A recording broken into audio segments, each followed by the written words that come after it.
Señal directa.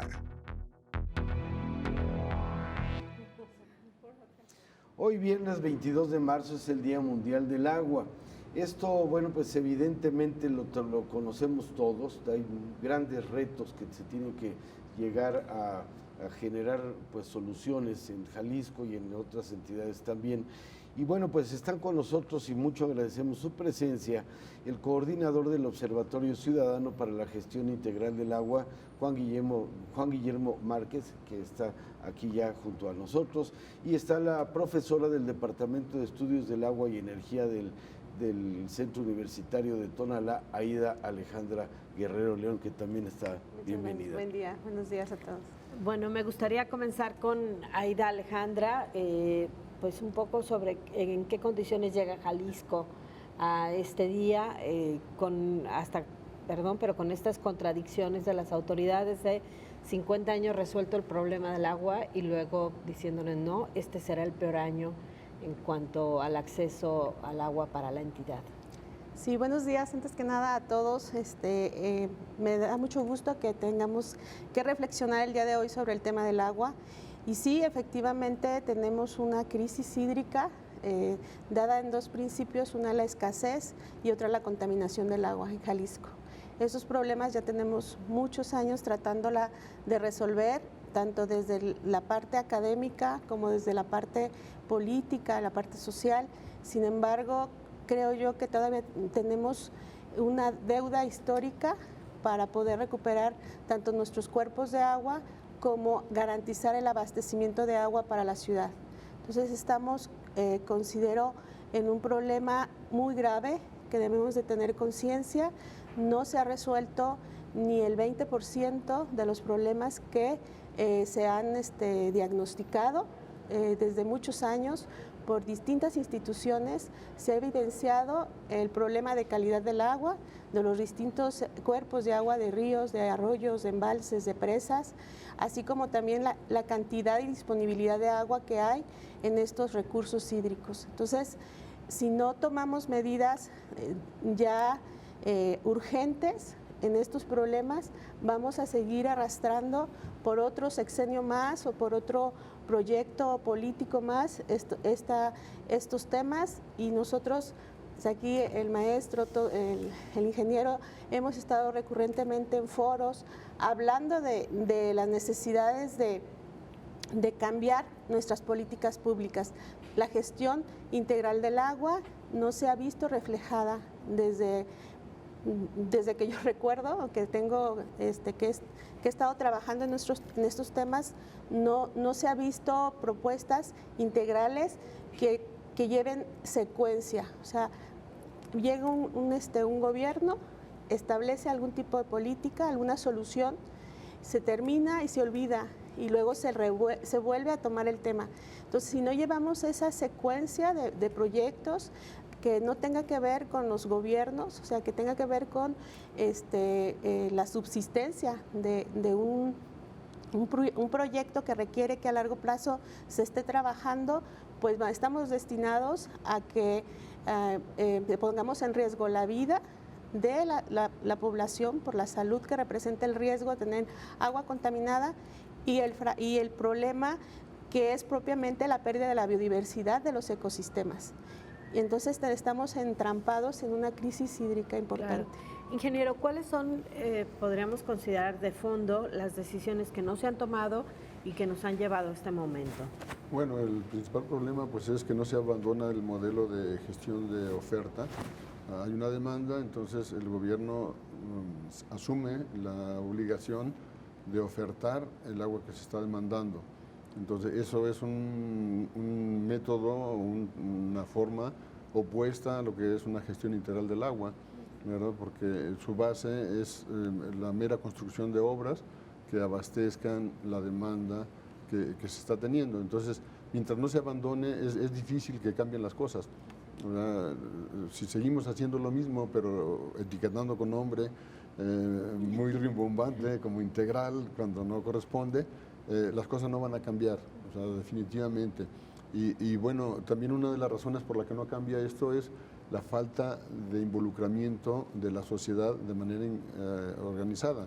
y hablamos también de los sectores productivos, ¿verdad? Porque, hay esa desarticulación y se le deja todo a las dependencias que se supone deben estar a cargo. Pero ya lo hemos visto históricamente, eso no ha cambiado ni cambiará porque va contra intereses creados con grupos que están hacia el interior de esas dependencias. O sea, que han provocado, por ejemplo, un mercado negro del agua, en donde en regiones, lo vemos, y eso aplica en cualquiera, ya sea región Lagunas o en los Altos, en donde está vedada la extracción del agua o la disponibilidad del agua superficial. Pero sin embargo, las concesiones que existieron ya desde hace algún tiempo se pueden vender. Y cambiar usos, aumentar disposición de volúmenes, todo sin vigilancia. Por ejemplo, el argumento de vedar los acuíferos es para evitar sobreexplotación, pero quien tenga un título de concesión para extraer agua de un acuífero lo puede aplicar para otro acuífero. Entonces, ¿en dónde está esa protección que pretende justificar las vedas? No existe y sin embargo sí está generando ese mercado. Claro. Pero yo creo que también la base parte de cómo se está considerando el agua. Naciones Unidas lo ha logrado, aunque ya se pretende cambiar, el que se considere ya no como un recurso, porque el etiquetarlo como un recurso, pues es dejárselo en manos del mercado, claro, ¿verdad? Como hemos visto. Entonces, lo tiene quien lo puede pagar, ¿no? Ahora lo han declarado hace un año en la Conferencia Mundial del Agua como un bien común universal, tanto el agua como su ciclo. Claro. Entonces, y las políticas pues deben comenzar a aplicarse para que las cosas cambien. De Claro. lo contrario, vamos a seguir igual o peor cada vez. Claro, Aida, la falta de vigilancia por parte de la Comisión Nacional del Agua de que se cumpla con las concesiones, de vigilar realmente las condiciones de los acuíferos o del agua superficial, ¿se podría considerar como falta de capacidad por falta de personal, de recursos, o son omisiones intencionadas? Es complejo porque nosotros solamente vemos los resultados. No sé exactamente en el interior de la institución, de la Comisión Nacional del Agua, cómo estén organizados, pero solamente podemos ver lo que existe, que no existe una regulación, que los distintos usos, los distintos usuarios se pelean por el agua, el uso agrícola, el uso industrial, el uso público urbano, y cada quien, el que tiene más poder, pues es el que va a tomar más agua.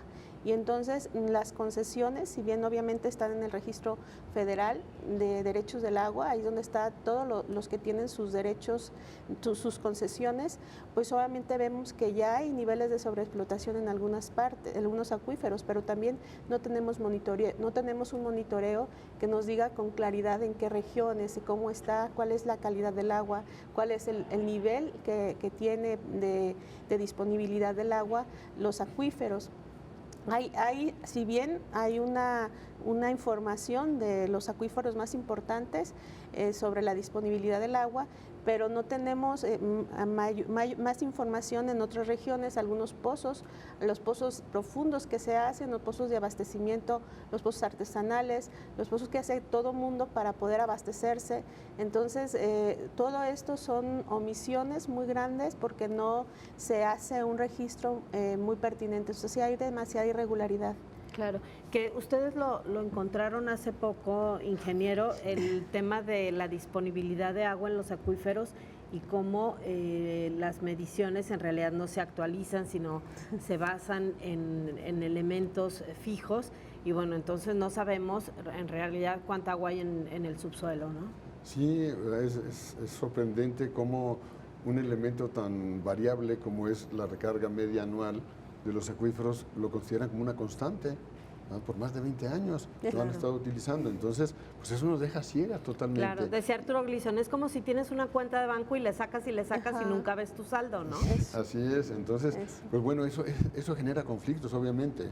De hecho, el día de hoy Naciones Unidas considera, bueno, centrar el tema del agua en agua para la paz, porque no puede haber paz en una familia que no recibe el agua o que la recibe color chocolate, o en el campo, que la gran mayoría de las familias en el campo no tienen una concesión para uso doméstico, siquiera. Entonces, y luego esto se vincula con el tema del agua para producir alimentos. Esto fue un tema de discusión desde 2021 en el foro social para preparar la agenda de la conferencia del año pasado en Naciones Unidas, en donde muchísimos países dijeron que su problema ya no se centraba tanto en el agua para el consumo humano, sino en el agua para producir alimentos. Y ahí en países, sobre todo en África, se está produciendo guerra literal, o sea, muertes por la disputa del agua para producir alimentos. Entonces, de ahí la importancia dentro de las conclusiones o los acuerdos que se tuvieron el año pasado, pues es el nexo agua, energía, alimentos, que es considerado con justa razón el motor de desarrollo económico y urbano, porque si no hay la disponibilidad y sobre todo pues generaría la armonía, digamos, entre los sectores, como mencionaba la maestra, esas disputas que se están dando, pues no puede haber paz. Claro. Ingeniera maestra, tenemos que ir a una pausa, no soltamos la plática, vamos a la pausa y regresamos con esta charla. Estamos hablando de las condiciones del agua en este Día Mundial del Agua. Una pausa y volvemos.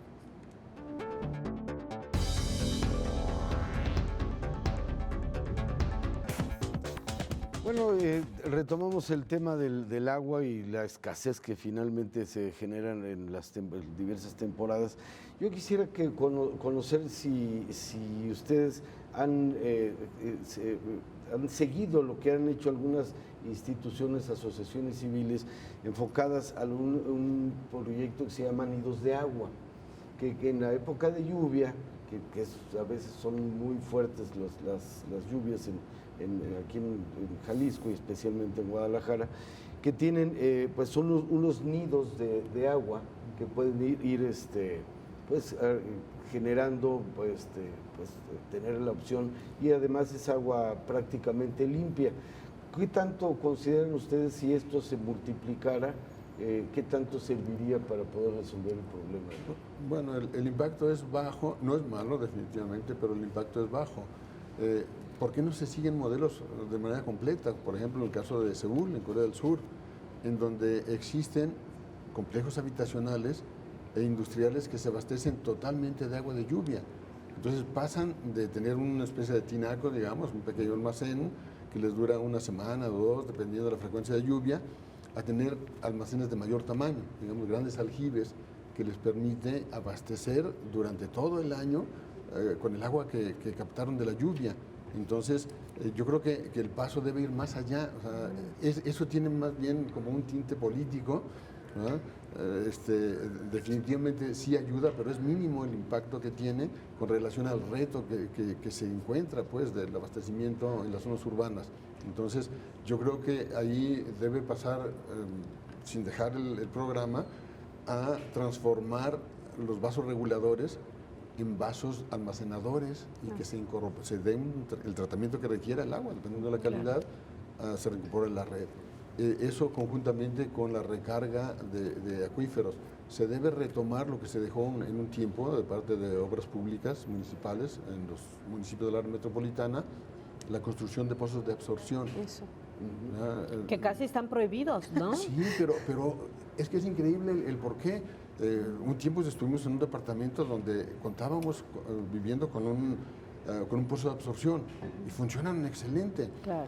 Después, muy cerca de ahí, cuando construimos, yo quise incluir por lo menos un par de pozos de absorción y no me permitieron. Entonces, ¿qué he observado en esto? En el área de jardín o la que no está construida, hay una absorción muy rápida del agua. Claro. Entonces, y más con tanto pavimento que le estamos metiendo a la ciudad, ¿no? Maestra, a mí me gustaría también revisar un poquito la solución que después de décadas se determinó para el abasto de agua en la zona metropolitana de Guadalajara, con este proyecto de llevar agua de la presa El Zapotillo a la presa El Salto, luego a la Elías González y traerlo a Guadalajara. ¿Es la solución para tener agua en la ciudad? Es una solución otra vez de infraestructura, de un solo tema, que es necesaria, sí, explotar un río, el río Verde, que es uno de los que tiene mejor calidad, al menos de los que está considerado de mejor calidad, al menos para esta zona. pero no es la única solución. O sea, el represar el agua de un río, llevarlo para la zona metropolitana, es necesario porque obviamente el agua no es suficiente de la que disponemos. Si bien tenemos el lago de Chapala como que es el 60% del abastecimiento que necesita Guadalajara, tenemos algunos mantos, pozos acuíferos de los que también tenemos agua, que es menor cantidad, pero sí el abastecimiento de la presa Calderón, que es la que va donde llega otra parte del agua, pues vimos que en el COVID tuvo una gran escasez, o sea, bajó sus niveles sus niveles de agua.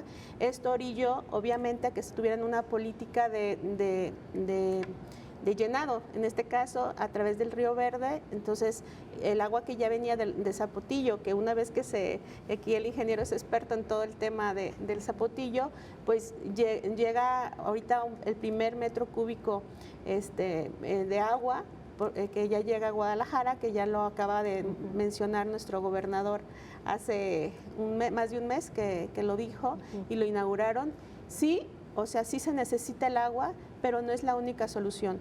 Es una serie de acciones que se deben de hacer de forma integral. Obviamente necesitamos recuperar toda la parte de infraestructura de las tuberías, de todo lo que tenemos por parte del sistema de agua del CIAPA, que es lo que debemos saber cómo está todo este sistema de abastecimiento de agua, todas las fugas, toda la parte del uso, la parte de responsabilidad social que tiene la población de también ahorrar agua. Entonces estamos inmersos en una serie de problemas que no por solamente resolver estar trayendo más agua de las fuentes de abastecimiento, esto va a ser imparable. Tenemos que hacer otras acciones. Claro, sobre este proyecto, ingeniero, se llenará la presa Zapotillo, aunque sea los 40 metros, y se tendrán los 3 metros cúbicos que se señala. Y segundo, si no estamos hablando de un proyecto como si solo se gobernara la ciudad y dejando fuera al resto del estado. Es muy probable que sí se puedan estar teniendo los 3 metros cúbicos porque se está apoyando en otra cuenca, que es la del Río del Salto, con la presa del mismo nombre. El almacenamiento que tendrá llenado los 40 metros, pues está alrededor de los 40 millones de metros cúbicos, de buena manera. Habrá que descontar el tema de Asolves, pues que no puede extraerse muy bajo el nivel, pero tendría la ventaja, al menos mientras tenga un flujo constante el Río Verde, ahí estará aportando lo que no esté almacenado. El problema se vendrá pues en las temporadas de sequías. Claro. Y aquí no debemos perder de vista que las sequías se miden solamente cada año. Es como el balance anual de las empresas. Hay periodos secos, que es muy diferente a una sequía. Entonces, no perder de vista eso, porque la desventaja que se tiene con las que administran el tema de agua es que son los promotores de proyectos que refuerzan el modelo que deben estar abandonando, que es el de oferta. Entonces, la probabilidad que se esté dando eso sí es importante, pero estará en función de los temporales también. El que esa obra o esas acciones garanticen el agua por 50 años no es suficiente, y no es por falta de voluntad o buenos deseos. Es que, como lo menciona la maestra, tiene que emprenderse una serie de acciones complementarias, y una fundamental es recargar los acuíferos, porque ahí no se evapora el agua. En los embalses, el principal problema de Chapala no es los 240 millones que le extrae Guadalajara o el área metropolitana por su abasto. El problema es la evaporación, que supera con mucho ¿Y qué pasa con los otros municipios fuera del área metropolitana? Bueno, es un tema que se los poníamos al presidente hace prácticamente un mes que estuvo en el estado, que el plan, digamos, de justicia por los impactos del Zapotillo va más allá de lo que están haciendo con las 3 comunidades, va hacia toda la cuenca del Río Verde, sobre todo en los municipios de los Altos, a los que se los prometía pues abastecer agua desde el Zapotillo. Entonces hay un problema que ha tenido poca difusión, es de los municipios que más utilizan agua en la región de San Juan de los Lagos, que tiene, además de los cerca de 100,000 habitantes, de población fija, 10 millones de visitantes al año. Y el abastecimiento, un 50-60%, similar al área metropolitana, es de agua superficial. Y tienen un charquito ahí muy pequeño, provisional, que construyen cerca del puente histórico. Sí. Está lleno de lirio además, y eso se les va a terminar en unos cuantos días. Muchos empresarios han apoyado el abasto cediendo volúmenes de agua subterránea, pero ahí está otro problema, porque genera confianza en la gente el ver el agua cristalina, pero por ejemplo, de los 38 pozos de los que dispone el ayuntamiento, solo uno medio cumple con la norma, todos los demás tienen metales pesados. Así y eso es un problema de salud muy importante, porque confunde a la gente. Claro, nos queda un minutito, maestra, que me hubiera gustado ahondar más en la calidad del agua. ¿Qué tan preocupados debemos estar? Muy preocupados. La calidad del agua sigue siendo un reto a cumplir. El río Santiago, la zona de mayor riesgo, donde está la cuenca del Ahogado, el Salto, Juanacatlán, los problemas eternos que hemos visto en esa zona requieren soluciones urgentes. Ya tenemos el monitoreo, sin embargo, hay zonas donde no se ha monitoreado. El río está vivo en algunos tramos, en algunos tramos del río Santiago todavía hay zonas de conservación, pero también hay zonas importantes de contaminación del agua.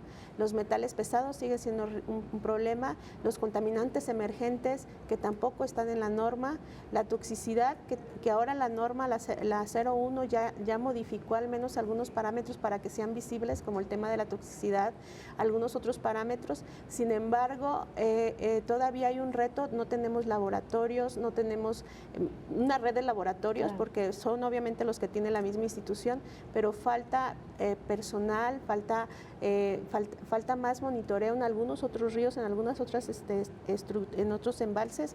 Entonces sí tenemos una deficiencia en el tema de la calidad del agua, y de ello se deriva el riesgo que puede tener a la población que está en acceso directo o que está expuesta todo el tiempo a ese tipo de contaminantes, y principalmente los microbiológicos. De entre todos los contaminantes, el que a mí más me ha preocupado por los estudios que hemos hecho es la cantidad impresionante de coliformes totales fecales, y no solamente de esas bacterias, sino algunas otras que pueden dañar directamente a la población expuesta.